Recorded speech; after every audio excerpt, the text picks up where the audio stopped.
మరో ఇద్దరు ఎంపీ అభ్యర్థులను ప్రకటించింది బీఆర్ఎస్. నాగర్ కర్నూల్ బీఆర్ఎస్ అభ్యర్థిగా ఆర్ఎస్ ప్రవీణ్ కుమార్ ను ప్రకటించింది.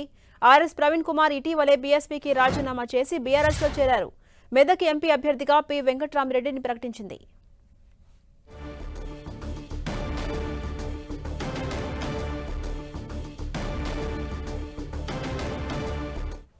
ఇదే అంశంపై మరింత సమాచారం మా ప్రతినిధి శ్రీకాంత్ అందిస్తారు. శ్రీకాంత్, మరో ఇద్దరు ఎంపీ అభ్యర్థులను ప్రకటించింది బీఆర్ఎస్. అప్డేట్స్ ఏంటి?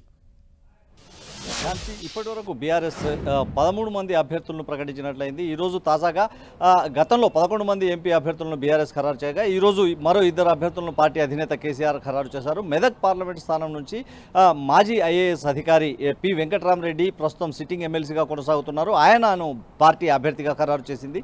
నాగర్ కర్నూల్ ఎంపీ అభ్యర్థిగా ఐపీఎస్ రిటైర్డ్ అధికారి అంటే మా ఉన్నతాధికారిగా ఉన్న ఆర్ఎస్ ప్రవీణ్ కుమార్ బీఎస్పీ నుంచి ఇటీవలే బీఆర్ఎస్లో చేరారు. ఆయనకు నాగర్ కర్నూలు స్థానాన్ని కేటాయిస్తూ నిర్ణయం తీసుకున్నారు. ఈ 2 స్థానాల అభ్యర్థుల ప్రకటనతో బీఆర్ఎస్ పార్టీలో 13 స్థానాలకు లోక్సభ అభ్యర్థులు ఖరారైనట్టు మనం చెప్పుకోవచ్చు. మరో 4 స్థానాలు మాత్రమే పెండింగ్లో ఉన్నాయి. ఉమ్మడి నల్గొండ జిల్లాకు చెందిన నల్గొండ, భువనగిరితో పాటు హైదరాబాద్, సికింద్రాబాద్ ఈ 4 స్థానాలకు మాత్రమే పార్టీ అభ్యర్థులను ఖరారు చేయాల్సి ఉంది. నల్గొండ జిల్లాపై కూడా పార్టీ కసరత్తు దాదాపు అభ్యర్థులపై కసరత్తు పూర్తి చేసింది.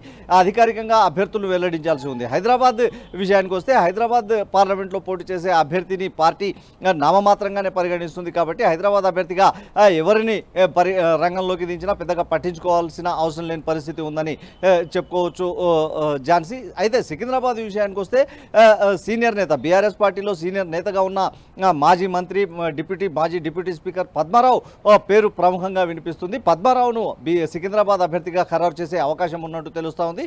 గతంలో అంటే 2019 సంవత్సరంలో జరిగిన ఎన్నికల్లో తలసాని సాయి కిరణ్ యాదవ్ అభ్యర్థిగా పార్టీ అవకాశం కల్పించింది. ఇప్పుడు కూడా టికెట్ తలసాని సాయి కిరణ్ ముందుగా అడిగినప్పటికీ ఎన్నికలు సమీపిస్తున్న కొద్దీ పోటీ చేసేందుకు వెనుకడుగు వేస్తున్న సంకేతాలు ఇస్తారు. పార్టీ నిర్ణయిస్తేనే తాను పోటీ చేస్తాను లేదంటే లేదన్న సంకేతాలు తలసాని సాయి కిరణ్ ఇచ్చారు. ఈ నేపథ్యంలో సికింద్రాబాద్ పార్లమెంట్ నియోజకవర్గ రాజకీయ పరిస్థితులను దృష్టిలో ఉంచుకొని పద్మారావు వైపు పార్టీ పెద్దలు ఆసక్తి చూపిస్తున్నారు. సికింద్రాబాద్ నుంచి పద్మారావు రంగంలోకి దిగే అవకాశం ఉంటుంది ఝాన్సీ. మరో 2-3 రోజుల్లో మిగిలిన అభ్యర్థులు 4 స్థానాలకు పెండింగ్లో ఉండడంతో ఈ 4 స్థానాలకు కూడా పార్టీ అభ్యర్థులను ఖరారు చేసే అవకాశం కనిపిస్తుంది Jhansi Rani. Right, thank you.